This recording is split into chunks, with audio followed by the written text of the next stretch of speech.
రామకృష్ణారెడ్డి అన్న మళ్ళీ సొంత గూటికి వచ్చేసాడు.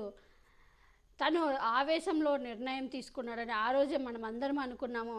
చాలామంది కూడా విమర్శించారు. ఆళ్ళ రామకృష్ణారెడ్డి గారు ఎందుకు ఇంత తొందరపడ్డారు, ఎందుకు ఆవేశ నిర్ణయం తీసుకున్నారు, అది ఎందుకు అంత ఆవేశపడి కాంగ్రెస్లో చేరారని కూడా చాలామంది విమర్శించారు. ఎప్పటికైనా మళ్ళీ సొంత గూటికి వస్తాడు. ఎందుకంటే ఏ రోజు జగన్మోహన్ రెడ్డి గారి కుటుంబం అన్న, వైఎస్ఆర్ ఫ్యామిలీ అన్న చాలా అభిమానం ఆళ్ళ రామకృష్ణారెడ్డికి.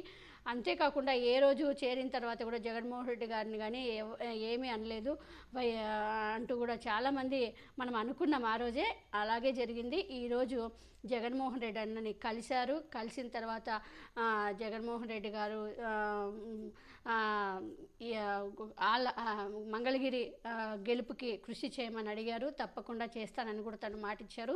తను మీడియాతో మాట్లాడుతూ నేను ఆవేశంతో నిర్ణయం తీసుకున్నాను, నేను ఆలోచించుకోకుండా నిర్ణయం తీసుకున్నాను. ఆ రోజు నా మంగళగిరి అభివృద్ధికి డబ్బులు ఇవ్వలేదని నేను ఆ రోజు తప్పుగా అర్థం చేసుకున్నాను. ఇందులో జగన్మోహన్ రెడ్డి గారు తప్పు లేదు.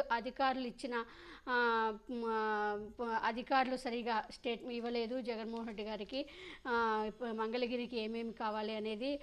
కాబట్టి ఇందులో జగన్మోహన్ రెడ్డి గారికి, వైసీపీ ప్రభుత్వానికి ఏం తప్పు లేదు. నేను ఆవేశంగా పొరపాటుగా నిర్ణయం తీసుకున్నానంటూ ఇప్పుడు మేల్కొన్నాడు.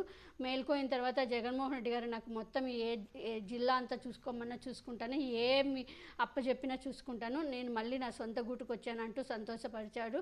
నాకెప్పుడు జగనన్నకి నేను ఎప్పుడు కూడా తోడుగా ఉంటాను, ఏ పని అప్పచెప్పినా చేస్తాను. మంగళగిరిలో మళ్ళీ ఇంతకుముందు ఓసీ చేతిలో లోకేష్ ఓడిపోయాడు, ఇప్పుడు బీసీ చేతిలో లోకేష్ ఓడిపోతున్నాడు అంటూ కూడా మంగళగిరి ఎమ్మెల్యే ఆళ్ళ రామకృష్ణారెడ్డి గారు లోకేష్ని తప్పకుండా ఈసారి ఓడిస్తాము, ఈసారి ఇంకా బంపర్ మెజార్టీతో గెలవబోతున్నామంటూ కూడా మీడియాకి వెల్లడించారు. సో వెల్కమ్ టు ఎందుకంటే మేము ఆ రోజు కూడా మాకు చాలా బాధ అనిపించింది. ఆళ్ళ రామకృష్ణారెడ్డి గారు కాంగ్రెస్లో వెళ్తున్నారంటే.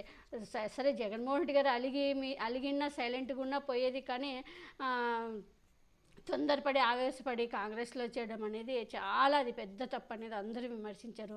కానీ తెలుసుకున్నాడు. ఇప్పటికైనా సంతోషం, ఇప్పటికైనా లోకేష్ని ఓడించే పనిలో నిమగ్నం కావండి. చాలా సంతోషంగా ఉంది ఆళ్ళ రామకృష్ణారెడ్డి గారు, మీరు మళ్ళీ మా సొంత గూటికి వచ్చినందుకు.